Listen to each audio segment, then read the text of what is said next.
Alhamdulillah. Assalamualaikum Ustaz Arifin. Waalaikumsalam warahmatullahi wabarakatuh. Apa kabar Ustaz Akbar? Alhamdulillah Ustaz. Baik, alhamdulillah khair. Ustaz, kabar baik? Alhamdulillah. Alhamdulillah. Nah, ya. Tapi mohon maaf ini sebelumnya saya tidak bisa live seperti biasa karena sedang ada di luar ya. Jadi mungkin minta pemakluman dari jamaah sekalian, kita live-nya sekarang agak sedikit berbeda ini ya, agak gelap ya, karena memang tempatnya yang tidak memungkinkan untuk bisa live seperti biasa. Ya, Ustaz. Ya. Alhamdulillah, tapi Ustaz Arifin Nugroho masih menyempatkan untuk hadir ya di tengah-tengah kita. Masya Allah. Ya, Tadi pagi sudah live juga, tadi siang di Akal. Sekarang ya betul. live di Arifin Nugroho Channel. Masya Allah. Mudah-mudahan bisa memberikan kesempatan untuk saling menyemangati, Ustaz Akbar. Amin, amin, amin ya Rabbal Alamin. Nah, Ustaz, sebelum kita mulai, mohon izin untuk membuka kajian virtual kita terlebih dahulu ya, Ustaz. Ya, silakan. Bismillahirrahmanirrahim. Assalamualaikum warahmatullahi wabarakatuh. Waalaikumsalam warahmatullahi wabarakatuh. Alhamdulillahirabbil alamin, arrahmanirrahim, maliki yaumiddin. Wassalatu wassalamu ala asyrafil anbiya'i wal mursalin wa ala alihi wa sahbihi ajma'in, amma ba'du. Pertama-tama, puji syukur kehadirat Allah Subhanahu wa taala yang telah memberikan kita berbagai nikmatnya sehingga kita masih diberi kesempatan untuk mengikuti kajian virtual kita ini pada malam setelah 1 Muharram ya Ustaz nih. Sudah 2 Muharram. Iya, sudah masuk 2 Muharram ini ya, Masya Allah. Yang kedua, salat serta salam semoga tetap tercurah kepada Nabi besar kita Nabi Muhammad sallallahu alaihi wasallam. Allahumma shalli wa sallam alaihi. Bahwa Islam dari yang telah membawa kita dari zaman kejahiliahan menuju ke zaman yang terang benderang. Nah, Bapak-bapak, ibu-ibu, audiens, pemirsa Arifin Nugroho Channel yang dirahmati Allah, alhamdulillah kita bisa bertemu lagi di hari Kamis untuk mengikuti kajian virtual bersama Ustadz Arifin Nugroho. Walaupun Ustadz Arifin sedang tidak ada di rumah ya, masih di perjalanan, tapi beliau masih menyempatkan waktu untuk bersama-sama dengan kita mengisi kajian virtual bersama Ustadz Arifin Nugroho ini. Insya Allah pada malam hari ini kita akan membahas tentang akhir indah cerita hijrah. Ya, jadi ini bagian final ya, bagian final dari kisah hijrah Nabi Shallallahu Alaihi Wasallam yang sudah kita bahas di 2 episode sebelumnya ya, Ustaz. Ya, betul, Ustaz Akbar. Mungkin Ustaz Arifin Nugroho di off kan apa bagaimana Ustaz kameranya, Ustaz? Saya ya, dah boleh ya sekarang ya. Tadi mencoba melihat. Ya, oke, alhamdulillah. Mungkin tanpa memperpanjang kalam lagi untuk mempercepat kajian kita ini, waktu dan tempat kami persilahkan. Baik, Ustaz Akbar, terima kasih atas waktunya. Bismillahirrahmanirrahim. Assalamualaikum warahmatullahi wabarakatuh. Innal hamdalillah nahmaduhu wa nasta'inuhu wa nastaghfiruh wa na'udzu billahi min sururi anfusina wa min sayyiati a'malina. May yahdihillahu fala mudhillalah wa may yudlil fala hadiyalah. Asyhadu an la ilaha illallah wahdahu la syarikalah wa asyhadu anna Muhammadan abduhu wa rasuluhu la nabiyya ba'dah. Allahumma salli wa sallim wa barik ala nabiyyina Muhammadin wa ala alihi wa ashabihi wa mawalah ma ba'd. Rabbi syrah li sadri wa yassir li amri wa hlul 'uqdatam min lisani yafqahu qawli. Allahumma 'allimna ma yanfa'una wanfa'na bima 'allamtana. Allahumma hdina wahdi bina waj'alna sababan wa sabilan liman ihtada. Segala puji hanya bagi Allah. Salawat dan salam semoga selalu tercurah kepada junjungan kita Nabi besar Muhammad sallallahu alaihi wasallam. Pemirsa sekalian, Arifin Nugroho Channel dan Ustaz Akbar yang ada di studio ya. Alhamdulillah pada malam hari ini kita bisa bersua kembali melalui udara dan insya Allah kita menghiasi malam Jumat kali ini dengan sama-sama bertalabul ilm, sama-sama mendekatkan diri kepada Allah Subhanahu wa taala dengan ilmu, dan mudah-mudahan apa yang kita laksanakan pada malam hari ini bisa menjadi salah satu amal soleh yang dibanggakan nanti di hadapan Allah Subhanahu wa taala. Sahabat yang dicintai Allah, seperti yang sudah kita sepakati, kita akan membahas tentang hijrah Nabi Shallallahu Alaihi Wasallam, kisah akhir indah ya dari kisah hijrah itu yang kita akan kemukakan di sini. Dan kemarin kita sudah membahas tentang beberapa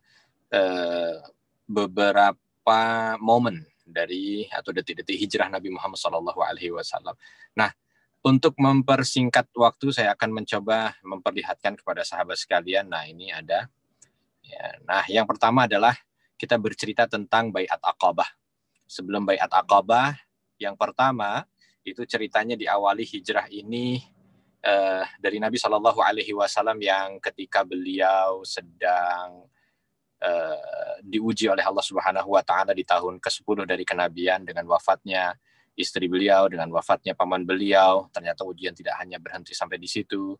Beliau juga diusir dari Mekah sehingga beliau mencoba untuk mencari tempat di mana beliau bisa singgah atau bahkan mungkin bisa hidup untuk menyebarkan dakwah ini, tapi ternyata tempat yang dituju pun tidak memberikan harapan, bahkan justru tempat yang dituju itu penduduknya menunjukkan permusuhan di awal ya, dengan melempari beliau gitu ya. Nah, selepas beliau datang ke tempat itu lalu pulang kembali ke Mekah, beliau bisa masuk kembali ke Mekah karena ada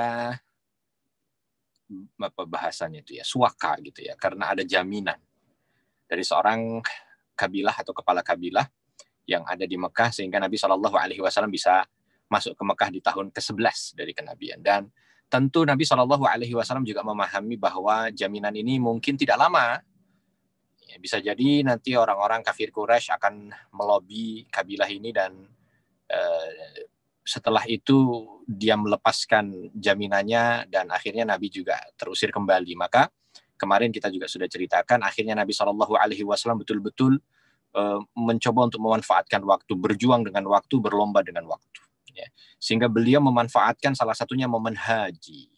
Maka di tahun ke-11 dari kenabian itu Nabi Shallallahu Alaihi Wasallam mendatangi semua orang-orang yang datang berhaji, ya, dan menyampaikan dakwah ini. Tapi di tahun ke-11 dari kenabian itu, artinya Nabi sudah menjadi Nabi 11 tahun gitu ya, dari utus menjadi Nabi 11 tahun, itu masih mendapatkan penolakan dari orang-orang yang datang berhaji. Padahal orang yang datang berhaji jumlahnya juga tidak sedikit, banyak dari setiap penjuru gitu ya. Tapi tidak ada yang mau menerima.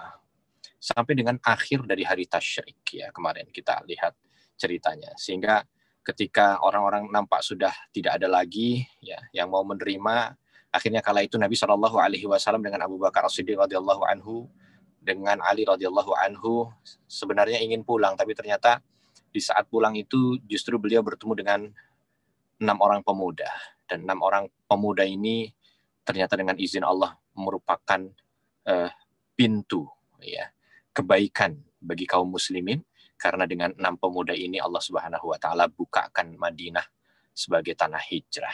Nah, ini pertemuan pertama. Jadi pelajaran juga buat kita, ternyata Allah Subhanahu wa taala itu senantiasa memberikan pertolongannya itu kadang-kadang bukan di start awal, bukan di tengah perjalanan, tapi justru di akhir. Ya, kala itu mungkin Nabi sudah tidak berpikir kalau menunggu setahun lagi orang datang haji dan tidak ada yang mengikutinya, maka akan sangat sulit tahun-tahun ke depan. Tapi ternyata pertemuan di terakhir, dan mungkin mereka adalah rombongan terakhir dari haji yang masih menetap di Mina gitu ya. Karena mereka juga tidak ingin pulang karena saat itu sedang bermusyawarah ya untuk memberikan jalan terbaik bagi kaumnya yang kala itu senantiasa berperang ya. Lalu 6 orang ini pulang dengan janji akan menemui Nabi kembali di tahun depan ketika mereka melaksanakan haji. Dan janji itu ditepati, 6 orang ini balik lagi di tahun ke-12 dari kenabian, jarak 1 tahun berarti ya. Dan ketika datang ke sana, mereka berjumlah 12 orang. Ya, jadi sudah bertambah ini. Ini satu kemajuan yang membahagiakan dalam dakwah. Ada 12 orang datang dan 12 orang ini bertemu kembali dengan Nabi Shallallahu Alaihi Wasallam di Aqabah, di Mina, dan Nabi beserta dengan sahabat-sahabat yang datang dari Madinah ini, itu beliau berjanji atau mengadakan sebuah kesepakatan untuk bertemu di hari terakhir haji juga supaya tidak menimbulkan kecurigaan, karena kala itu memang Nabi sedang betul-betul diawasi oleh orang-orang kafir Quraisy, ya, bahkan mungkin mata-mata ada di mana-mana untuk mengawasi gerak-gerik Nabi, karena memang Nabi Shallallahu Alaihi Wasallam kala itu menjadi target, ya, menjadi target segala upaya mereka untuk memadamkan dakwah Nabi Shallallahu Alaihi Wasallam. Bertemu 12 orang ini dan 12 orang ini berbaiat kepada Nabi Shallallahu Alaihi Wasallam. Nah, baiat yang ini disebut dengan baiat Aqabah pertama. Baiat itu artinya mengambil sumpah setia kepada Nabi. Aqabah itu nama tempatnya berada di Mina. Pertama karena memang ini baiat pertama yang dilakukan oleh sahabat-sahabat yang datang dari Madinah. Mungkin ada slide berikutnya ya, Ustaz Akbar. Kita lihat. Nah, isi baiat Aqabah yang pertama itu ada 6. Yang pertama menyatakan kesetiaannya kepada Nabi Muhammad SAW. Jadi 12 sahabat ini setia kepada Nabi SAW. Bukan punya niatan untuk mengkhianati lah bahasanya gitu. Apapun yang terjadi nanti ke depan, mereka akan setia dan loyal kepada Nabi Muhammad SAW. Yang kedua, mereka rela mengorbankan harta dan jiwa. Jadi bersumpah kepada Nabi SAW, mereka bersedia untuk mengorbankan harta dan jiwanya. Tentu bukan untuk Nabi, tapi untuk Allah Subhanahu Wa Taala. Tetapi jalannya adalah mendukung perjuangan dakwah yang dibawa oleh Nabi Muhammad SAW. Yang ketiga, menyatakan kesediaan untuk menyebarkan agama Islam yang dianut. Jadi bukan hanya sekedar mau rela mengorbankan harta jiwa, bukan hanya sekedar setia, tapi mereka bersedia untuk berdakwah. Jadi mereka bersedia untuk membawa agama ini kepada kaum mereka yang ada di Madinah. Untuk Khazraj dan Aus. Yang keempat, menyatakan tidak akan menyekutukan Allah. Karena memang mereka datang sebelumnya itu melalui agama pagan, menyembah berhala. Walaupun mereka berhaji, tapi haji mereka sudah banyak bumbu paganisme. Ya. Haji mereka sudah banyak bumbu yang tidak sesuai lah dengan agama yang dibawa oleh Nabi Ibrahim alaihissalam. Gitu, ya. Maka harus menyatakan untuk tidak menyekutukan Allah, karena ini merupakan inti dari ajaran yang dibawa oleh para nabi. Lalu yang kelima, menyatakan tidak akan membunuh. Nah, ini bahagian daripada syariat yang sudah datang, ya, bahwa tidak halal untuk membunuh, sebab orang-orang Arab dulu itu membunuh itu merupakan hal biasa, ya. Dan termasuk salah satunya peperangan antara Khazraj dan Aus ini, karena mereka begitu menganggap nyawa itu murah gitu ya. Jadi seolah main bunuh, maka mereka berbaiat untuk tidak membunuh. Dan yang keenam dan terakhir, tidak melakukan perbuatan dusta. Ya, tidak melakukan perbuatan dusta. Ini dijalani, dan ketika mereka pulang setelah baiat ini, slide berikutnya, ya, mereka berangkat menuju ke Yathrib. Yathrib itu nama lain Madinah, ya. Bapak dan Ibu sekalian yang dirahmati Allah, nama lainnya adalah Yathrib. Nah, mereka berangkat menuju ke Yathrib itu dengan satu pemandu, ya, dengan satu juru dakwah, dengan satu duta. Dan duta ini adalah duta dakwah pertama yang Nabi Shallallahu Alaihi Wasallam kirim ke Yathrib atau ke Madinah. Ya, siapa beliau? Mus'ab bin Umair. Jadi ada beberapa tempat itu yang dibuka oleh sahabat Nabi. Madinah dibuka oleh Mus'ab bin Umair. Yaman dibuka oleh Mu'adz bin Jabal. Mesir dibuka oleh Amr bin As. Persia dibuka oleh Sa'ad bin Abi Waqqas. Eropa, Syam dibuka oleh Khalid bin Walid. Dan mereka-mereka itu adalah tangan pertama yang datang ke sana. Ya, seperti tokoh kita yang tertulis ini, Mus'ab bin Umair. Berarti semua orang di Madinah yang sampai dengan detik ini memeluk Islam, pahalanya akan mengalir ke beliau. Karena beliau adalah duta pertama yang datang ke sana dan menjadi juru dakwah yang membuat dua pemuka, ya, suku Khazraj dan Aus ini masuk ke dalam Islam, bahkan masuk ke dalam Islamnya betul-betul mampu menunjukkan pengorbanan dan perjuangan yang tidak kalah dengan sahabat-sahabat Muhajirin.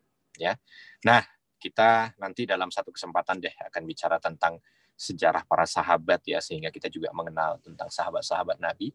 Nah, tapi kali ini kita sekilas saja melihat bahwa ketika 12 orang sahabat yang berasal dari Yasrib atau dari Madinah ini pulang karena mereka sudah sumpah setia kepada Nabi dan ingin melaksanakan dakwah Islam kepada kaumnya, maka Nabi mengirim duta pertamanya Mus'ab bin Umair. Dan Mus'ab bin Umair kala itu dikenal dengan beberapa kelebihan. Di antaranya adalah beliau itu pandai sekali membaca Al-Quran. Ya, maksudnya pandai itu bukan berarti seperti kita pandai baca Al-Quran. Kan dia orang Arab, Ustaz, pasti bisa baca Al-Quran. Betul, tetapi maksudnya adalah bacaannya itu begitu menyentuh hati. Ya, maka ketika dia membaca itu, terkadang orang yang benci dengan Islam pun hatinya akan tertunduk gitu. Yang kedua, beliau memiliki perangai yang Masya Allah, ya, begitu lembut, cocok dengan penduduk Yasrib atau penduduk Madinah, ya, sehingga wajar ketika beliau datang ke sana cepat untuk mendapatkan penerimaan. Lanjut ke slide berikutnya, ya, setelah tahun 12 kan berarti tahun ke-13.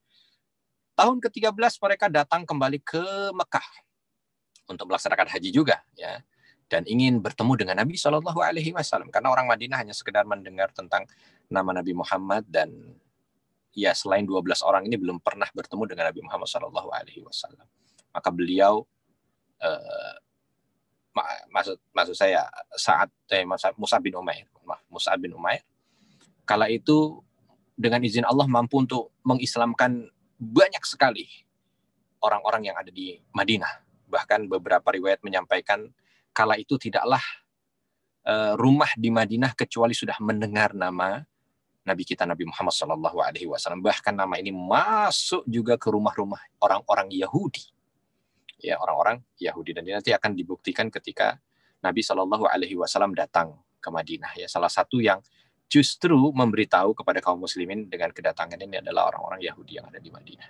Nah, ini di tahun ke-13, ya, di tahun ke-13 dari kenabian, berarti di bulan Dzul Hijjah, ya, di bulan Dzul Hijjah, di bulan ke-12, ya, bulan Dzul Hijjah itu bulan ke-12 dalam kalender Islam.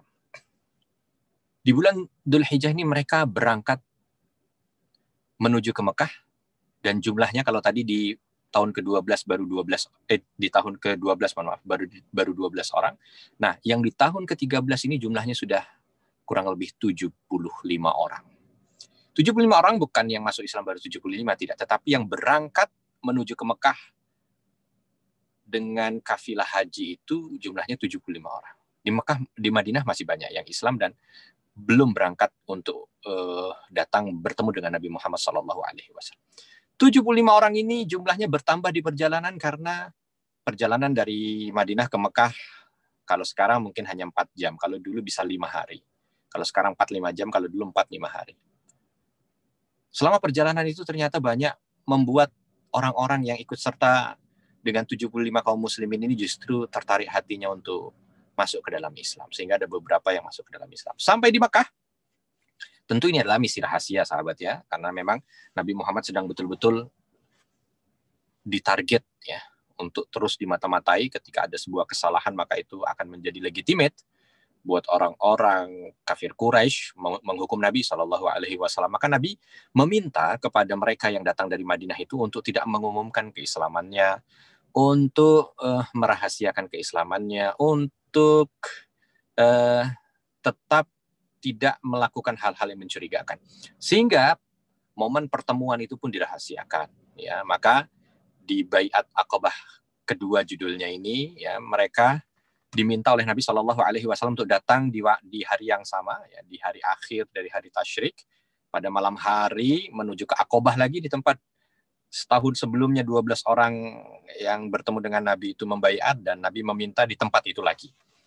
Ini yang ada gambarnya di slide ini, Bapak dan Ibu sekalian. Ini adalah gambar yang ada di Aqabah ya, Bapak Ibu kalau datang ke Aqabah ke Mina ya. Ini ada bangunan ini yang disebut dengan Masjid Aqabah ya. Masjid Aqabah ini adalah titik di mana dulu Nabi Shallallahu alaihi wasallam bertemu dengan utusan-utusan sahabat dari Madinah, dan utusan itu sebanyak 2 kali. Nah, di Baiat Aqabah kedua ini kurang lebih ada sekitar 30 orang dari sekitar hampir 100 lah kurang lebih 30 orang yang datang ke sini. Kok cuma setengahnya, Ustadz? Iya, karena memang tadi kesepakatannya jangan mencurigakan, datang di malam hari, ya. Mereka tendanya tidak boleh menjadi satu. Berkumpul saja dengan orang-orang yang datang dari Madinah dan belum Islam sehingga seolah tidak bergerombol. Jadi datangnya itu diminta satu. Dan jika di antara mereka itu ternyata ada yang ketiduran, tidak dibangunkan. Ya, yang berjaga saja berangkat diam-diam. Ya. Berangkatlah akhirnya mereka ke Aqabah. Ada 30 orang laki-laki dan 2 orang wanita. Ya. Yang pertama Nusaybah binti Ka'ab dan yang kedua adalah Ummu Mani. Yang sama-sama 2 orang ini nanti akan menjadi pejuang-pejuang Islam yang militan dan luar biasa. Nah, di Baiat Aqabah kedua itu isinya apa? Kita lihat slide berikutnya, mungkin sudah ditulis juga. Jadi itu gambar masjidnya ya, Bapak Ibu. Jadi kalau Bapak Ibu nanti datang ke sana, sempatkan juga untuk datang ke Masjid Aqabah itu dan mengambil hikmah dari permulaan hijrah Nabi.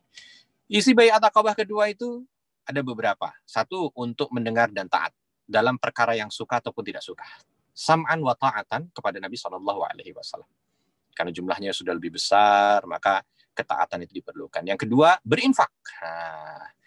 Dalam keadaan sempit ataupun lapang. Jadi karena Nabi melihat ini ke depan perjuangan itu akan lebih besar, tantangan lebih berat, maka Nabi meminta mereka untuk berinfak, untuk mensupport dakwah ini. Yang ketiga, beramar ma'ruf nahi mungkar. Yang keempat, tidak terpengaruh dengan celaan-celaan orang yang mencela. Karena pelajaran dari Mekah, ketika agama ini hadir pasti akan dicela, tapi Nabi meminta agar mereka tidak terpengaruh. Yang kelima, melindungi Rasul, sebagaimana mereka melindungi anak dan wanita mereka sendiri. Berikutnya, Ustaz Akbar. Oh ya, 5 itu saja ya. Ada beberapa tapi yang diambil 5 itu yang dibaiatkan kepada Nabi Shallallahu alaihi wasallam. Nah, selesai dari baiat itu semua sahabat bertakbir, bertahmid karena meluapkan kegembiraan, tapi ternyata tiba-tiba ada suara dari luar ya yang mengatakan, celaka engkau wahai orang Quraisy karena orang-orang Yasrib sudah bersepakat untuk membantu Muhammad. Ketika merasa bahwa pertemuannya itu justru diketahui oleh orang lain, ya, padahal tadinya dirahasiakan, maka semua sahabat keluar, dan ketika keluar kala itu mengacungkan senjata untuk mencari, tapi tidak didapatkan. Hanya Nabi memberikan isyarat dengan suara, ya, celaka engkau, gitu. Dan kala itu Nabi SAW sudah memberikan isyarat bahwa yang membocorkan itu adalah syaitan. Ya. Nah, ternyata suara itu juga didengar di perumahannya orang-orang kafir Quraisy. Ya. Suara yang terdengar di luar, celaka kalian orang-orang Quraisy, orang-orang Yasrib sudah bersekutu dengan Muhammad untuk menghancurkan kalian. Maka heboh juga orang-orang ini kan, sehingga mereka keluar mencoba untuk mencari tahu. Maka di keesokan harinya mereka mengerahkan semua yang mereka miliki untuk mencari kebenaran berita. Orang-orang Madinah itu di stop ya untuk ditanyai, tapi mereka ketika ditanya satu persatu jawabannya tidak tahu, karena memang orang sahabat-sahabat yang berbaiat kepada Nabi Shallallahu alaihi wasallam kala itu sudah mulai langsung pulang di malam hari itu, sehingga tidak ada yang tersisa kecuali hanya 2 orang. Dan 2 orang itu walaupun tertangkap, tapi akhirnya oleh paman Nabi Shallallahu alaihi wasallam berhasil untuk dibebaskan. Nah, di hari berikutnya, satu slide berikutnya. Nah, hijrah ke Madinah. Hijrah ke Madinah dimulai di hari berikutnya. Hari berikutnya itu berarti tanggal 14 Dzulhijjah. Tanggal 14 Dzulhijjah itu sudah dimulai persiapan-persiapan.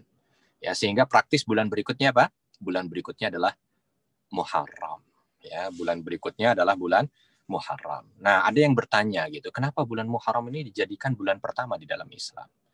Apakah Nabi Muhammad SAW itu berhijrah pada bulan Muharram? Nabi Muhammad SAW berhijrah itu pada bulan Safar, ya, pada bulan Safar. Ya. Tetapi kenapa kok dan sampai di Madinah pada bulan Rabiul Awal, ya. Tapi kenapa kok Muharram ini menjadi momen di mana Nabi SAW itu ketika berbicara tentang hijrah, lalu hijrah itu tahun atau bulan pertamanya adalah Muharram, karena memang permulaan para sahabat itu hijrah menuju ke Madinah itu adalah di bulan Muharram ini. Ini beberapa pendapat yang lebih pas. Ada yang mengatakan memang orang Arab dulu sudah menjadikan bulan Muharram itu bulan pertama bagi mereka. Tapi kalau kita lihat dari urutan sejarah, mulai dari bulan Muharram itu sahabat sudah mulai satu persatu pergi menuju ke Madinah. Ya. Nah, di akhir bulan Safar, di hari Kamis pagi, ya berarti kurang lebih sudah dua bulan setengah, ya, sahabat-sahabat itu sudah melakukan pergerakan menuju ke Madinah. Dan itu mungkin membuat orang-orang kafir Quraisy sudah tidak lagi bisa menahan emosinya gitu, karena makin hari makin banyak orang pergi dari Mekah, makin hari makin banyak keluarga mereka yang pergi ya, dan perginya itu ketika ditanya untuk menyelamatkan agama mereka. Nabi Muhammad masih ada di Mekah kala itu, karena memang Nabi Muhammad maunya terakhiran, kalau duluan nanti bisa berbahaya buat sahabat-sahabat yang kala itu masih ada di Mekah, ya. Maka di hari Kamis tanggal 28 Safar, itu orang-orang Quraisy di pagi hari, baru saja matahari terbit, mereka sudah berkumpul di Darun Nadwah. Di Darun Nadwah itu mereka sepakat, ya, untuk bermusyawarah bagaimana caranya menghentikan segala apa yang diserukan oleh baginda Nabi. Dan kemarin sudah kita ceritakan kesepakatan yang diambil adalah membunuh Nabi Shallallahu Alaihi Wasallam. Dan mereka sudah merancang malam hari nanti Muhammad kita bunuh. Nah, Nabi tidak tahu karena itu memang dirahasiakan oleh orang-orang kafir Quraisy. Dan mereka sepakat untuk menjaga ini rapat-rapat sehingga rencana yang akan dilaksanakan nanti malam itu berjalan dengan mulus. Ya. Tapi Nabi Shallallahu Alaihi Wasallam punya intelijen yang dahsyat. Ya. Siapa? Utusan Allah Subhanahu Wa Taala, Jibril. Maka Jibril datang kepada Muhammad kala itu, ya. Lalu Jibril mengatakan, wahai Muhammad, ketahuilah bahwa orang-orang Quraisy sudah membuat sebuah kesepakatan ingin membunuhmu nanti malam. Maka kau harus bersiap-siap. Nah, akhirnya Nabi Shallallahu Alaihi Wasallam mulai bersiap-siap. Yang pertama yang didatangi oleh Nabi Shallallahu Alaihi Wasallam adalah, atau persiapan yang dilakukan oleh Nabi adalah langsung datang menemui Abu Bakar As-Siddiq. Ya. Dan ketika bertemu dengan Abu Bakar As-Siddiq, kemarin sudah kita ceritakan detailnya, ini secara singkatnya saja, bahwa Nabi dan Abu Bakar kala itu langsung menyusun rencana perjalanan mereka. Nah, di sebelah Bapak dan Ibu itu ada gambarnya. Yang jalur hijau itu Bapak Ibu, jalur hijau itu adalah jalur hijrahnya Nabi Muhammad Shallallahu Alaihi Wasallam. Dan jalur merah itu jalur kebanyakan biasa orang ketika melakukan perjalanan dari Mekah menuju ke Madinah. Jalur merah. Kalau kita lihat tidak ada sama sekali persamaan, ya. Jadi justru saling menyilang. Set. Nah, silang-silang itulah memang yang dibuat oleh Nabi Muhammad SAW dengan Abu Bakar. Dikala waktu duha itu, Nabi SAW dengan Abu Bakar itu membuat planning, ya. Membuat planning, salah satu planningnya adalah melalui jalan yang tidak pernah dilalui oleh siapapun. Maka dari itu nanti Nabi dipandu oleh dua orang pemandu yang dimiliki oleh Abu Bakar As-Siddiq radhiyallahu anhu. Lanjut ke slide berikutnya. Nah, di malam hari rumah Nabi Shallallahu Alaihi Wasallam dikepung. Ini ilustrasi di bawahnya ada gambarnya. Kala itu yang diminta untuk menggantikan posisi Nabi adalah sahabat Ali radhiyallahu an. Dan Nabi melihat di malam hari itu, ketika malam sudah mulai gelap, Isya sudah berlalu, orang-orang kafir Quraisy sudah siap dengan pemuda-pemuda tangguh yang ada pada mereka. Dan Nabi Shallallahu Alaihi Wasallam mengambil debu yang ada di bawah rumah beliau itu, ditiupkan ke arah luar, dan ternyata Allah turunkan mukjizatnya. Mereka semua yang ada di luar itu langsung terkantuk dan tertidur. Tidak bisa menahan kantuk sama sekali. Mereka langsung tertidur. Nabi keluar, ya, dan kembali mengambil debu yang ada di depan rumah beliau dan meletakkannya di atas kepala orang-orang kafir Quraisy itu. Dan beliau langsung berjalan menuju ke rumahnya Abu Bakar As-Siddiq radhiyallahu anhu. Lanjut, sehingga Nabi selamat dari pengempungan itu ya. Ketika sampai di rumah sahabat Abu Bakar, maka langsung melaksanakan plan pertama, yaitu beliau berjalan ya, menyusuri jalan yang tidak biasa dilakukan. Salah satunya adalah beliau mencoba untuk singgah di Jabal Sur atau di Bukit Sur. Ya. Saya kira kalau sahabat sekalian pernah datang ke Mekah untuk melaksanakan umrah maupun haji, maka tempat ini akan didatangi walaupun mungkin dilihatnya dari jauh. Ya. Dilihat dari jauh, ini ada foto tentang bentuk goa yang ada di atas itu. Nah, ini kalau ini kan kita belum cerita. Ini bentuk goa yang ada di atasnya, sahabat yang dicintai Allah. Saya tidak tahu dari sahabat apakah ada yang sudah pernah datang ke goa ini ataukah belum. Ya, kalau saya, alhamdulillah, baru 4 kali. Ya, baru 4 kali. Dan Masya Allah, kalau sahabat juga pernah mendaki dan mencoba untuk melihat Gua Hira, di mana tempat Nabi SAW mendapatkan wahyu pertama, maka kalau boleh saya memberikan gambaran ya, jalan menuju Gua Sur ini sulitnya 2 kali lipat dibanding Gua Hira, karena dia lebih tinggi, dia lebih terjal, memang tidak ada jalan yang dibikin setapak ya, berbeda dengan Gua Hira, karena juga tidak terlalu banyak orang yang datang ke sana ya. Maka kita bisa bayangkan betapa Nabi SAW kala itu betul-betul mengalami perjalanan yang tidak ringan ya. Nah, langsung ketika Nabi sudah sampai di atas ini, nah ini bentuk guanya begitu Bapak Ibu. Jadi guanya itu bukan gua seperti kita di Indonesia yang bisa panjang, ada stalaktitnya, bukan. Kalau di sana gua itu hanya timpahan batu bertemu dengan batu sehingga punya cekungan, bukan cekungan, punya ruang gitu ya, antara timpahan-timpahan batu. Ruang kecil itu yang disebut oleh orang-orang Arab dengan goa. Nah, di ruang kecil itu biasanya dihinggapi binatang-binatang berbisa. Ada kalajengking, ada ular, ada apa. Kalau ada lubang di sana, maka ketika Nabi SAW ingin masuk ke dalam gua tersebut, ingin beristirahat, Abu Bakar As-Siddiq radhiyallahu anhu kala itu menahan Nabi SAW. Lalu beliau mengatakan, wahai Rasulullah, biarkan aku periksa terlebih dahulu isi gua tersebut. Dan itu yang dilakukan selalu oleh Abu Bakar As-Siddiq. Maka perjalanan hijrah ini memang betul-betul perjalanan milik Abu Bakar As-Siddiq. Kenapa?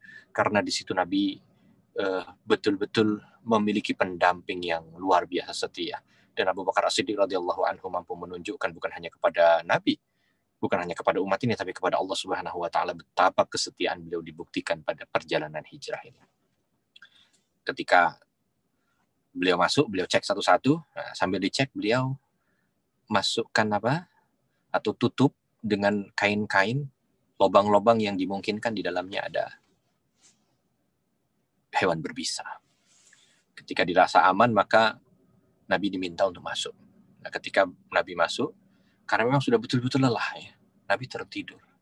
Dan ketika tertidur itu, Abu Bakar matanya melihat kepada satu lubang yang ada di bawah. Dan ternyata itu belum sempat untuk ditutup. Maka takut kalau ada nanti hewan berbisa yang keluar dari lubang itu, akhirnya Abu Bakar menjulurkan kakinya untuk menutup lubang itu. Dan ternyata benar. Ya.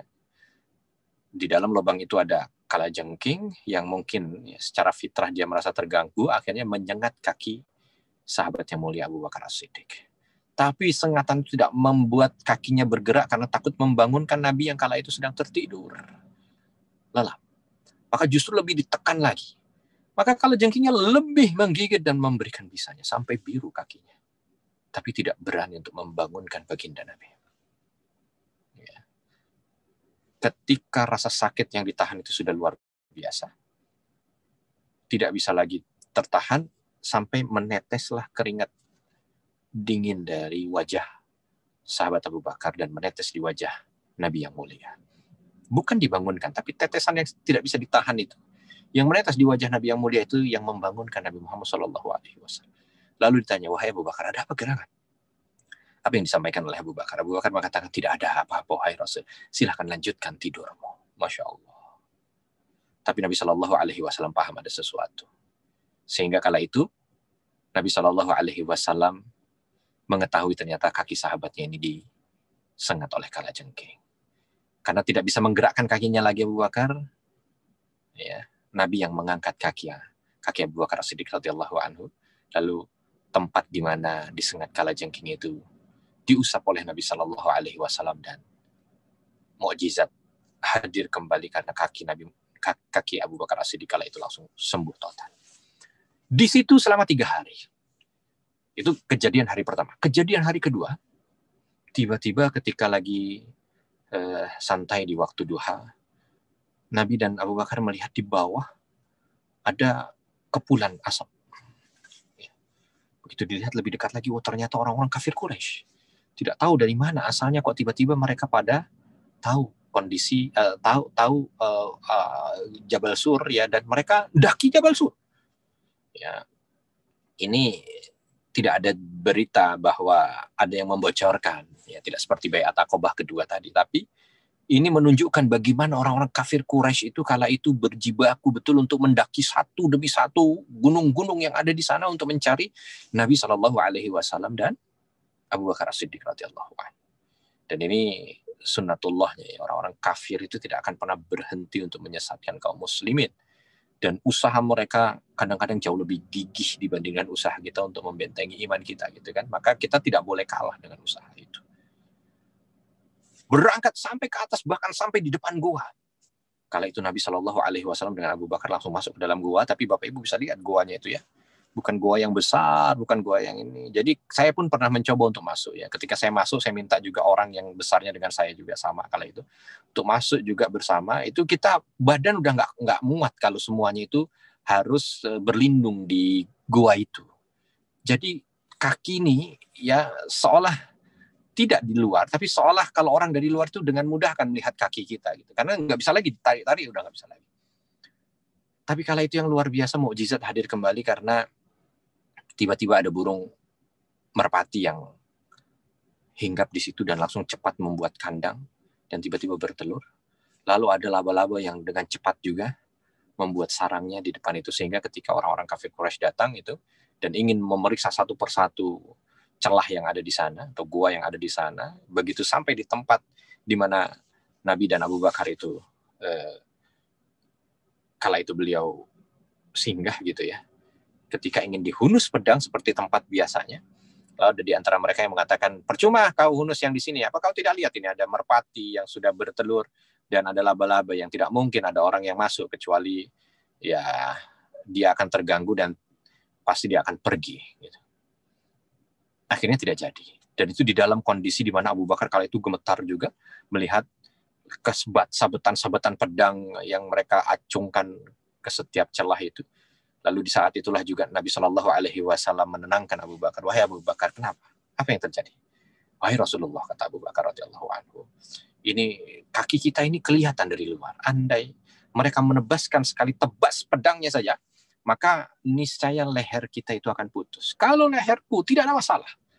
Tapi ini engkau, wahai Nabi, kalau engkau terbunuh, maka siapa yang melanjutkan dakwah ini? Nabi Shallallahu Alaihi Wasallam di saat yang paling genting seperti itu, beliau masih mampu tersenyum dan mengatakan, wahai Abu Bakar, bagaimana pendapatmu dengan 2 orang?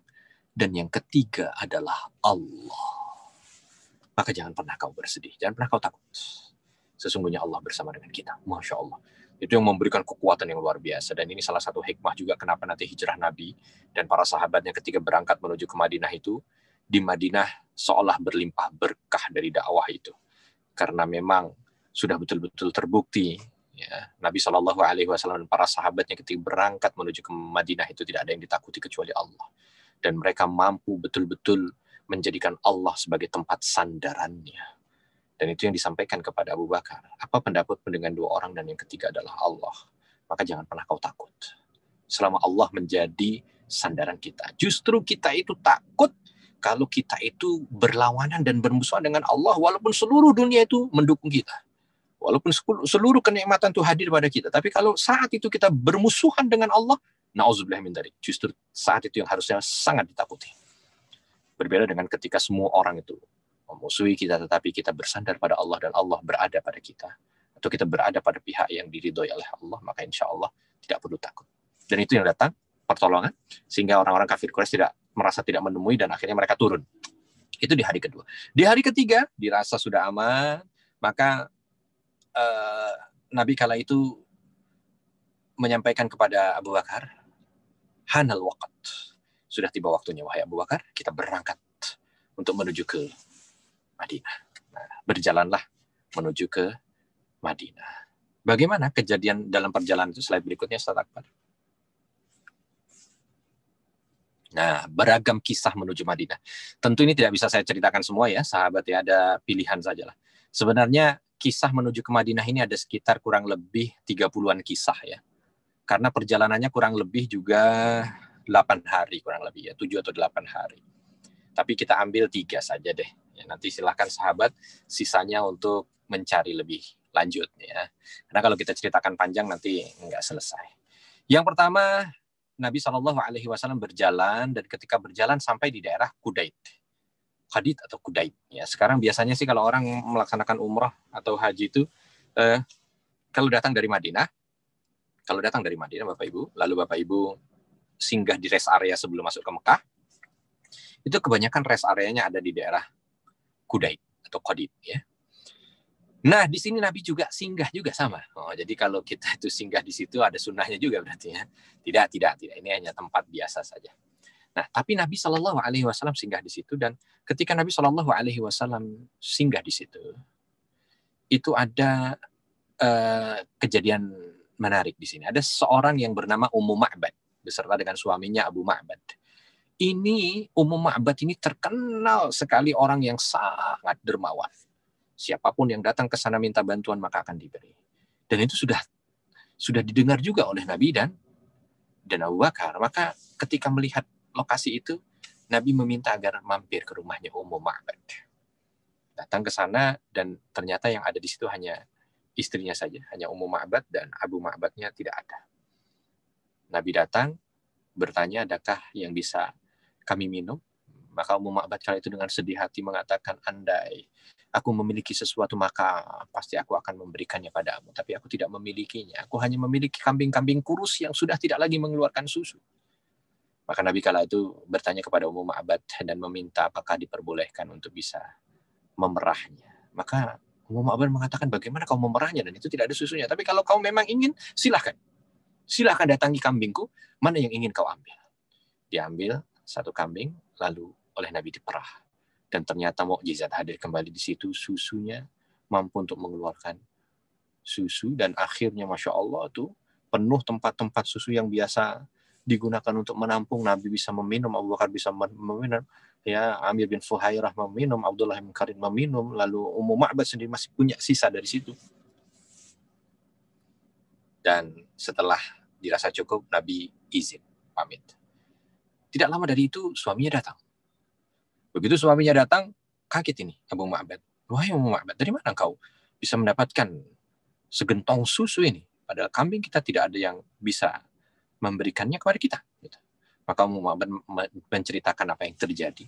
Pertemuannya dengan Nabi Muhammad SAW, dan diceritakan kala itu Nabi tidak mengaku diri sebagai Nabi karena masih dalam upaya pencarian gitu kan. Maka ketika diceritakan tentang sifat-sifatnya, diceritakan tentang ini, Abu Ma'bad kali itu sudah mengatakan, itu pasti orang yang diceritakan oleh orang-orang di Mekah. Andai aku berjumpa dengannya, maka niscaya aku akan menjadi pengikutnya, dan aku akan mengikuti apa yang diperintahkannya. Masya Allah ya. Ini orang baik gitu Bapak Ibu. Orang baik ya, dermawan. Jadi dengan kebaikannya itu Allah lindungi dia.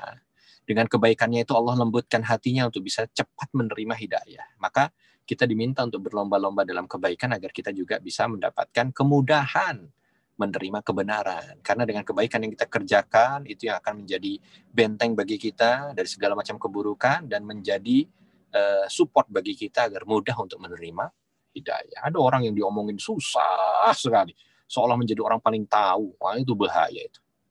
Tapi ada orang yang begitu diomongin langsung gitu, hatinya lembut dan mengikut gitu ya. Apalagi diminta untuk menuju ketaatan, itu karena memang dia dekat dengan Allah. Nah, selesai jalan dari situ, ternyata di Mekah juga orang-orang kafir Quraisy tidak mau berhenti. Dia membuat sayembara. Siapa yang bisa mendapatkan Muhammad dalam keadaan hidup atau mati, maka akan mendapatkan 100 ekor onta. 100 ekor onta.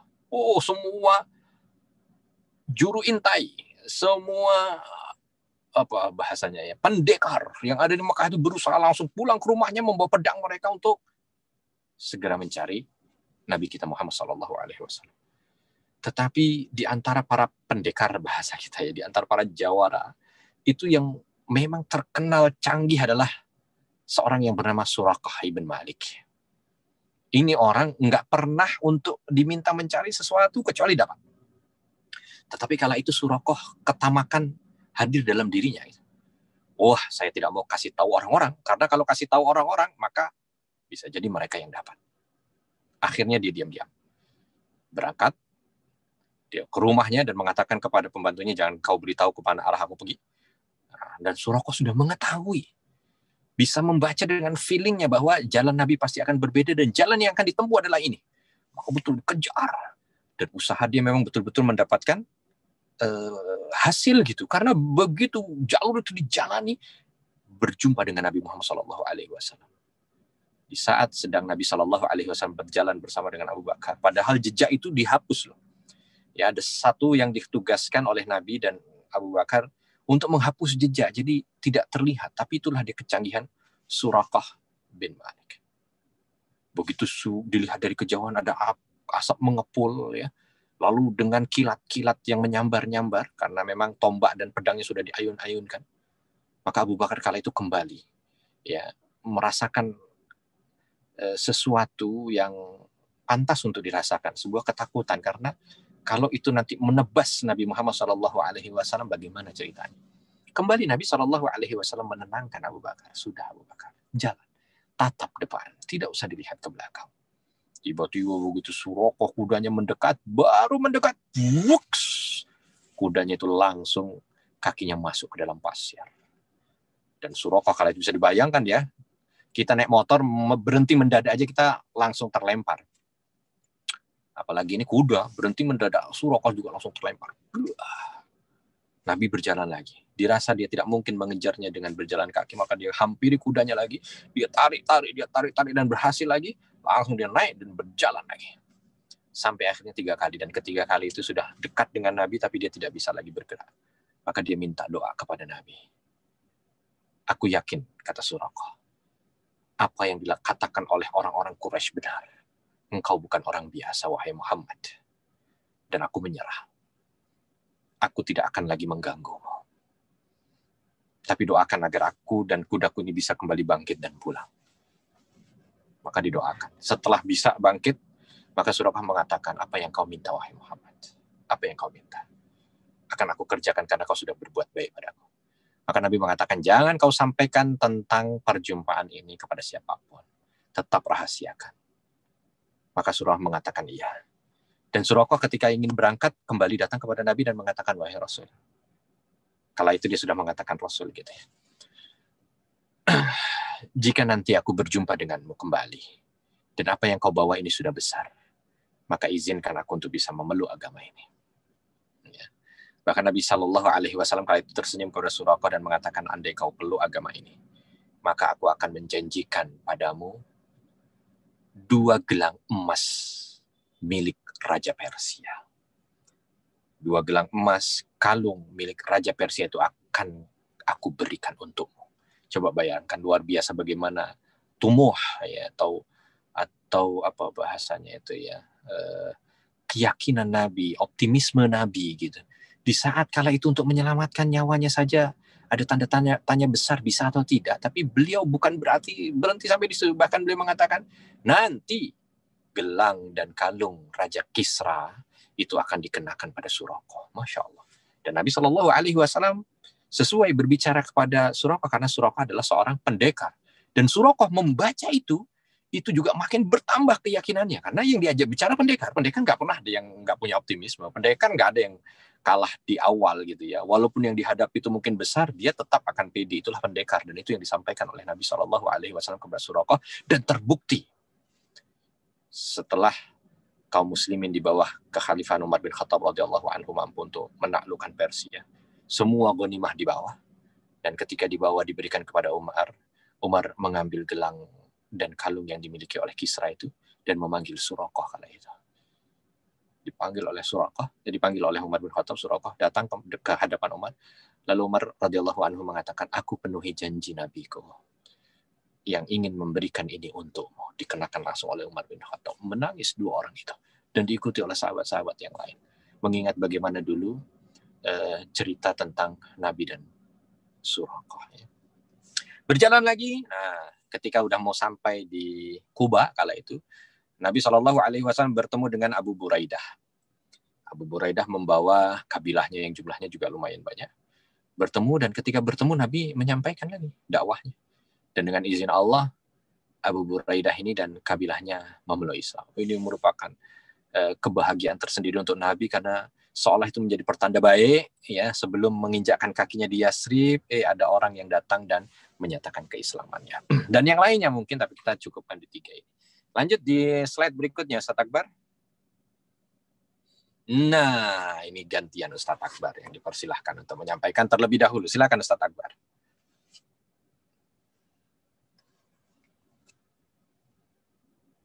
Ya Ustaz, Masya Allah. Tadi sudah kita simak penjelasan Ustaz Arifin Nugroho dari tadi sempat di flashback dulu ya Ustaz, dari awal. Iya, sedikit kita flashback. Aqobah pertama sampai tadi akhirnya ke yang sudah masuk ke chapter ketiga ya dari kita ini. Ya, dari jeda Ustaz Arifin bisa beristirahat terlebih dahulu untuk melanjutkan. Insya Allah kita lanjutkan setelah ini. Ya, di sini ada tertulis di layar Baba Water dan Hanina. Ya, ini ada 2 produk yang pertama Baba Water itu adalah air mineral ya, yang seperti ya diminum Ustaz Arifin itu juga, yang ada di sini juga. Nih barisan Ustaz Arifin minum ini juga ada di sini. Ini Baba Water dan Hanina. Kalau Hanina itu beras premium.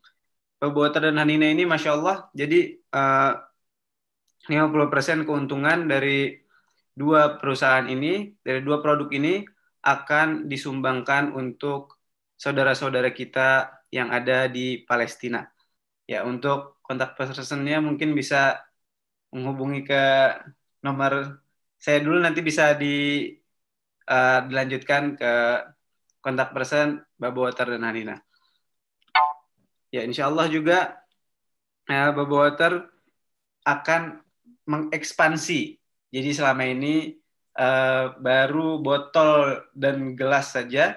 Insya Allah sebentar lagi di waktu yang akan datang kami akan memproduksi varian galon ya. Jadi supaya sahabat-sahabat sekalian, Bapak Ibu yang ingin mengkonsumsi Baba Water di rumah, biasanya kan lebih banyak pakai galon. Jadi insya Allah dalam waktu dekat akan hadir Baba Water dalam varian galon. Jangan lupa 50% keuntungan dari Baba Water dan Hanina akan disumbangkan ke saudara-saudara kita yang berada di Palestina. Ya, ini kemudian bagi sahabat yang ingin menyalurkan infak terbaik untuk dakwah Arifin Nugroho Channel, ya channel kita ini ya, yang setiap pekan kita adakan kajian virtual, setiap hari kita posting video-video edukasi, video-video dakwah, bisa ditransfer ke rekening Bank Syariah Mandiri dengan nomor rekening 733133437 atas nama Arifin Nugroho. Kemudian ada info terkini dari Palestina. Mungkin bisa diteruskan oleh Ustaz Arifin Nugroho ya, Ustaz. Baik. Terima kasih Ustaz Akbar, dan sahabat sekalian, ini yang akan terus kita update karena insya Allah ya misi kita tetap harus memerdekakan Baitul Maqdis ya. Nah, ini kita akan terus selipkan dalam materi-materi kita, apapun materi yang kita bahas tentang info terkini dari Palestina. Nah, info terkini yang ada mungkin ini dekat dengan kita sahabat, karena insya Allah besok Jumat ya saya kedatangan tamu, seorang sahabat muda dari Hebron, Palestina. Dan beliau ini adalah seorang guru, dan uniknya beliau ini guru bahasa Indonesia untuk sahabat-sahabat kita yang ada di Palestina. Nah, beliau dalam rangka untuk menyampaikan program beliau, karena beliau punya sekolahan di Hebron dan di Bethlehem, punya sekolahan mengajar bahasa Indonesia, yang biasa alhamdulillah selama ini disupport oleh pemerintah Indonesia melalui Duta Besar Indonesia yang ada di Jordan. Tapi karena wabah COVID ini, bantuan itu terhenti karena memang arahan untuk menyalurkan semuanya untuk hal-hal yang berkaitan dengan COVID-19. Dan sahabat kita ini besok insya Allah akan datang dan ingin menjelaskan juga kepada kita bersama ya perkara dengan apa yang beliau kerjakan, dan ini menurut saya luar biasa karena di saat beliau itu mengajarkan bahasa Indonesia ternyata itu menggerakkan ekonomi. Di antara mereka yang sudah bisa berbahasa Indonesia bisa ada yang menjadi guide, dan ketika mereka menjadi guide maka itu akan menjelaskan tentang Palestina sesuai dengan cara pandang orang Palestina, karena kalau yang menjadi guide itu orang Israel maka tentu yang akan disampaikan juga cara pandang orang Israel. Lalu mereka juga bisa membuat toko-toko yang dengan mudah nanti orang-orang Indonesia yang datang ke sana itu juga bisa membeli karena ternyata penjualnya bisa berbahasa Indonesia. Bahkan di antara mereka ada yang sudah memiliki usaha perkebunan kurma, minyak zaitun yang mampu untuk ekspansi ke Indonesia karena mereka bisa berbahasa Indonesia. Jadi luar biasa. Tidak banyak orang yang melihat ini karena kebanyakan dari kita mungkin kan ketika menyumbang untuk bangun masjid, menyumbang untuk bangun rumah sakit itu betul sangat dibutuhkan, tetapi ini tidak kalah untuk kita bantu karena ada peran menggerakkan ekonomi dan mencerdaskan kehidupan mereka. Maka bagi yang ingin silahkan nanti di rekening yang tertera ini ya 7926121981 ini adalah rekening yang memang kami dedikasikan untuk bantuan ke Palestina. Dan juga info yang ingin kami sampaikan kemarin juga ada beberapa yang sudah kita terima ya untuk sahabat kita yang ada di Baitul Maqdis, dan insya Allah itu juga kita akan berikan langsung kepada yang berhak dan kepada sahabat yang ingin kita tuju. Itu yang saya bisa sampaikan, Ustaz Akbar. Ya, Masya Allah. Barakallahu fikum, Ustaz. Ya, tadi Bapak Ibu yang dirahmati Allah, sahabat Arifin Nugroho Channel, mungkin apabila ada yang ingin berdonasi atau ingin menginfakkan sebagian hartanya bisa ke rekening Bank Syariah Mandiri dengan nomor rekening 7926121981. Ya. Mungkin setelah ini bisa kita lanjut ya, Ustaz? Baik, kita lanjut dulu sebentar. Ya, kita lanjut. Tambahan kurang 5 menit insya Allah. Slide berikutnya berarti Ustaz Akbar. Silakan slide berikutnya. Nah, setelah perjalanan kurang lebih, tadi dimulai hari apa berarti? Dimulai hari Jumat berjalan, Jumat 3 hari di Jabal Sur, berarti Jumat, Sabtu, Ahad, Senin. Senin jalan dari Jabal Sur menuju ke Madinah. Nah, di hari Senin, Selasa, Rabu, Kamis, Jumat, Sabtu, Ahad, Senin 8 hari. Senin pagi tiba di daerah yang bernama Quba. Jadi 8 hari perjalanan sampai di daerah yang bernama Quba. Di daerah yang bernama Quba ini beliau diterima dengan baik karena ternyata penduduk Quba juga sudah menerima Nabi SAW, sudah menerima dakwah Nabi dan sudah masuk ke dalam Islam. Kala itu ketika beliau sampai di sana beliau membangun masjid. Ya, beliau membangun masjid tidak lama, 3 hari sahabat. Cepat sekali 3 hari Ustaz. Ya, masjid zaman dulu kan tidak seperti kita yang saat ini ya harus modelnya seperti ini, besarnya seperti ini. Dulu masjid ya sederhana seperti bangunan rumah, ya diambil dari tanah liat yang ada di sekitarnya, ditinggikan sedikit, lalu diberikan atap bagian tertentu ya untuk orang-orang melaksanakan aktivitas sholat. Maka 3 hari itu selesai membangun masjid, dan ini adalah masjid pertama yang dibangun oleh tangan Nabi SAW sendiri.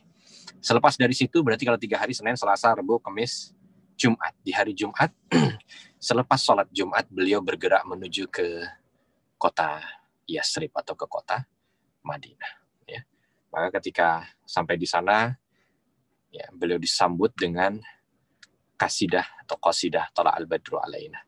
Walaupun ketika Nabi SAW sudah ada berita bahwa beliau sudah sampai di Quba, itu tiap hari kaum muslimin yang kala itu ingin bertemu dengan Nabi itu selalu menyambutnya di gerbang kota Madinah.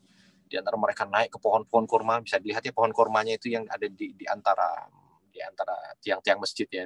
Kalau sekarang mungkin jadi nggak tinggi karena tiang masjidnya tinggi. Kalau dulu, waduh, pohon kurma itu udah tinggi sekali. Mereka naik ke sana untuk melihat ke arah luar kota Madinah ya, dari arah Kuba, kira-kira apakah sang Nabi sudah datang atau belum? Apakah sang Nabi sudah datang atau belum? Sampai akhirnya di hari Jumat itu justru ketika mereka melihat, ketika matahari sudah mulai terik dan mereka melihat bahwa Nabi belum datang juga di hari itu, maka mereka pulang. Tapi ternyata ada juga yang mengintai yang lain. Siapa yang mengintai? Orang-orang Yahudi. Ya. Orang-orang Yahudi. Nah, orang-orang Yahudi itu mengintai untuk melihat apakah kedatangan mereka ke situ itu atau kedatangan Nabi terakhir itu ke situ sesuai dengan apa yang disampaikan dalam kitab mereka. Dan ternyata benar. Nabi datang di antara dua bukit. Ya. Dan Nabi datang dari arah lembah, Nabi datang dari segi, Nabi datang itu persis dengan kitab mereka. Maka ketika mereka melihat dan mereka sendiri kaget dengan itu, walaupun hidayah tidak masuk pada mereka, mereka berteriak kepada orang-orang, wahai ahli Yasrib, wahai ahli Yasrib, Nabi yang kalian tunggu sudah datang, Nabi yang kalian tunggu sudah datang. Ya, yang akhirnya membuat mereka, sahabat-sahabat yang sudah beriman itu keluar semuanya dan menyambut Nabi Shallallahu Alaihi Wasallam. Ada beberapa cerita menarik yang disampaikan oleh Bukhari, rahimahullah, bahwa ternyata karena sebahagian besar orang Madinah juga belum tahu mana Nabi Muhammad Shallallahu Alaihi Wasallam, karena yang datang kan baru 75 orang ya. 75 orang juga yang bertemu dengan Nabi hanya 30 orang kan. Artinya dari sekian itu hanya beberapa persen saja yang sudah bertemu dengan Nabi. Maka ketika semua itu bergerombol ingin bertemu dengan Nabi, itu ada momen di mana mereka bingung mana Nabi Muhammad, mana yang bukan, karena di situ berjalan dua orang, Abu Bakar dan Nabi Shallallahu Alaihi Wasallam. Ya. Sampai ketika mereka bingung mau menyapa yang mana, Abu Bakar memberikan jubahnya kepada Nabi Shallallahu Alaihi Wasallam dan memberikan isyarat bahwa itu adalah baginda Nabi. Serempak semua orang langsung memeluk kaki onta beliau, ya, mencoba untuk menggapai kaki beliau yang mulia, ya, dalam larutan kebahagiaan itu menetes air mata. Lalu meminta agar Nabi berhenti untuk bisa menjadi tamu mulianya di hari pertama itu tinggal di rumah mereka. Tapi Nabi Shallallahu Alaihi Wasallam mengatakan, biarkan ontaku yang menunjukkan di mana aku harus singgah. Tiba-tiba ontanya itu datang dan berhenti di satu tempat, di mana tempat itu dihuni oleh satu kabilah, yang kabilah itu merupakan kabilah dari paman ibunda Nabi Shallallahu Alaihi Wasallam, kakek nenek paman nenek Nabi Shallallahu Alaihi Wasallam. Karena kita udah pernah cerita bahwa kakek buyut Nabi Hashim itu punya istri orang Yasrib. Nah, berarti Nabi masih punya paman di sana. Dan dalam hati kecil Nabi punya keinginan untuk bisa singgah di hari-hari pertama tinggal di Madinah itu di rumah paman-pamannya, di rumah saudara paman-pamannya. Dan betul ternyata onta itu berhenti di sana. Dan kala itu langsung berhenti di tanah milik Abu Ayyub. Maka ketika mengetahui itu, Abu Ayyub langsung menyambut Nabi Shallallahu Alaihi Wasallam dan mempersilahkan untuk tinggal di rumah Abu Ayyub Al-Ansari. Kala itu, ya, itu kita melihat bagaimana tawadhu'nya Abu Ayyub kala itu, bahkan berjalan pun tidak berani untuk menimbulkan suara agar Nabi tidak terganggu istirahatnya. Beliau tinggal di sana. Baru setelah itu beliau di keesokan harinya memulai berbagai macam activity, salah satunya adalah membangun masjid. Dan bangunan masjid ini pun juga semua orang ingin supaya tanahnya digunakan untuk membangun masjid. Ada ininya, slide berikutnya Ustaz Akbar. Kalau ada mungkin boleh supaya pas. Ya, nah ini masuki kota Madinah. Ya, ini sekarang sudah tidak kita jumpai lagi nih ya, pintu gerbang Madinah ini. Tapi ketika Nabi ada di sana, maka Nabi Shallallahu Alaihi Wasallam ketika ingin membangun masjid itu juga sama. Semua orang menginginkan agar tempatnya itu digunakan sebagai tanah yang di atasnya dibangun masjid. Tapi Nabi membiarkan kembali onta ini untuk memilih tanahnya. Ya.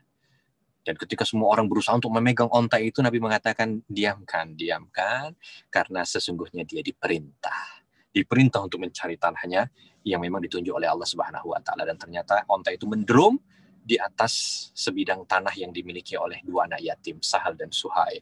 Luar biasa. Anak yatim yang memiliki orang tua yang memiliki karakter akhlak yang begitu mulia. Dan anak yatim ini sudah memulai Islam, dan akhirnya Nabi Shallallahu Alaihi Wasallam jadikan tanah ini sebagai tanah di mana dibangun fondasi awal Masjid Nabawi. Begitu ceritanya kurang lebih, Ustadz Akbar. Ya, dari cerita yang bisa kita sampaikan dari kisah hijrah Nabi Muhammad SAW, walaupun memang tidak keseluruhan, tapi mudah-mudahan ini mewakili. Jadi nanti sahabat-sahabat kalau ada cerita tentang hijrah itu, ya sudah paham dari tahun ke-10 dari kenabian, bagaimana Nabi kala itu terusir, Nabi kala itu diuji oleh Allah dengan ujian yang luar biasa, lalu ada orang-orang yang datang dari Yasrib, lalu ada bayat Aqabah pertama, bayat Aqabah kedua, hijrahnya Nabi itu, sebagai seorang muslim kita sudah di luar kepala, harusnya begitu. Wallahu a'lam bishawab. Ustaz. Jazakumullah khairan katsiran Ustaz Arifin Nugroho atas penjelasannya. Untuk selanjutnya bagaimana Ustaz? Apakah mungkin untuk dibuka sesi tanya jawab? Silakan. Kalau ada yang mungkin ingin bertanya, dipersilakan. Kalau ada pertanyaan boleh. Ya, bagi para bapak-bapak dan ibu-ibu, sahabat Arifin Nugroho Channel yang dirahmati Allah, apabila ada yang memiliki pertanyaan, silahkan langsung ditulis di live chat yang ada di sebelah bawah ya biasanya. Kalau misalkan melalui handphone atau di samping apabila menggunakan laptop atau komputer. Ya. Ini beberapa. Pertanyaan Ustaz, masih belum ada Ustaz. Baik, alhamdulillah. Mungkin semuanya menikmati cerita ya. Iya betul Ustaz. Memang ceritanya sangat menarik sekali Ustaz. Iya, Masya Allah. Itulah dia cerita hijrah. Menyentuh hati sebenarnya Ustaz. Ya, Jadi alhamdulillah. kan agak berkaca-kaca juga waktu mendengarkannya tadi, waktu momen-momen memang sangat bukan sesuatu yang mudah untuk hijrah ya Ustaz. Iya, betul. Ya, itulah dia. Mungkin pelajaran ini juga yang memberikan support dan motivasi bagi kita ketika kita mencanangkan diri untuk hijrah gitu ya. Ya. Masih belum ada Ustaz, atau mungkin karena waktu juga sudah. Ya, baik. Kalau tidak ada nggak apa-apa. Kita cukupkan dulu sekian Ustaz Akbar. Nanti mungkin kalau nanti di pertemuan berikutnya kita bertemu lagi di hari Senin ya Ustaz Akbar ya. Kalau ada pertanyaan mungkin bisa disematkan juga nanti di hari Senin insya Allah. Insya Allah. Ya. Sebelum kita. Tapi mungkin nanti bagi sahabat yang bergabung ini, kalau nanti memungkinkan kita nanti sebelum hari Senin Ustaz Akbar ada kesempatan untuk berbagi cerita dengan sahabat kita yang dari Hebron ini, kisah inspiratif dari Baitul Maqdis, insya Allah kita akan live juga ya Ustaz Akbar ya. Tapi mungkin tertutup untuk sahabat-sahabat infonya, artinya kita akan berikan info ke Japri sahabat seperti biasa gitu. Baik. Jadi via Zoom ya Ustaz. Ya. Ternyata ada beberapa yang sudah mengirimkan pertanyaan Ustaz. Oh iya, baik. Boleh Ustaz, mungkin tiga pertanyaan kita ambil. 3 pertanyaan. Ya. Pertanyaan pertama dari Ibu Nida. Assalamualaikum, izin bertanya Ustaz, apakah ada Yahudi Madinah yang akhirnya masuk Islam setelah meyakini ada Nabi terakhir sesuai kitab mereka? Tafadhol Ustaz. Yahudi paling berat untuk bisa memeluk Islam dengan berbagai macam karakter yang ada pada mereka. Tetapi walaupun berat bukan berarti tidak ada. Ada, tapi jumlahnya tidak banyak. Dari mereka yang memeluk Islam, mayoritas dari mereka berkhianat, mayoritas dari mereka melakukan hal-hal yang membahayakan Nabi ya.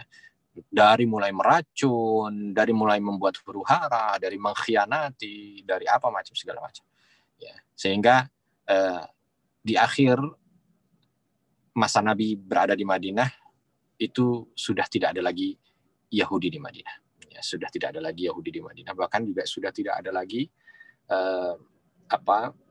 Yahudi di seputaran Jazirah, sudah tidak ada lagi. Tapi kalau ditanya apakah ada Yahudi yang masuk Islam, ada. Bahkan salah seorang istri Nabi Shallallahu Alaihi Wasallam adalah berdarah Yahudi. Selesai dari peperangan Khaybar ya, ada seorang wanita yang masuk dalam Islam dan menikah dengan Nabi Muhammad Shallallahu Alaihi Wasallam. Berarti beliau ummul mukminin ya. Begitu kurang lebih Ustaz Akbar. Baik, jazakumullah khairan katsiran Ustaz atas Ya. jawaban. Untuk pertanyaan yang selanjutnya. Mohon maaf Ustaz, ada cerita Abu Bakar digigit ular. Itu di gua mana, Ustaz? Abu Bakar, tadi yang cerita tadi ya, itu di Gua Sur namanya. Gua Sur yang masih ada di kota Mekah. Jadi digigit ular di situ ya, Ustaz? Ya, di dalam gua itu.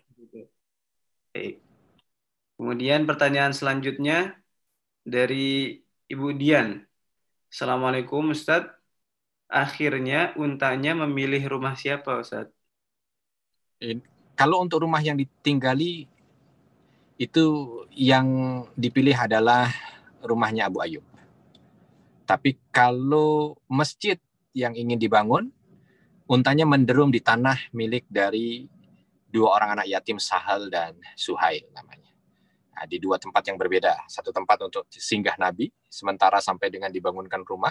Lalu ada lagi nanti unta itu menderum di tanah di mana nanti di atasnya dibangun masjid sekaligus juga rumah Nabi Muhammad SAW. Baik, semoga terjawab ya Ibu Dian. Nah, Alhamdulillah sesi materi sudah kita lahap bersama tadi, kemudian sesi tanya jawab juga sudah kita lewati. Jadi sudah datang sekarang saatnya untuk penutupan dulu. Mungkin Ya. Insya Allah kita akan bertemu di hari Senin. Ya, Ustaz. Insya Allah. Insya Allah via Zoom bagi teman-teman yang mendaftar ke nomor yang akan tertera nanti di e-flyer insya Allah.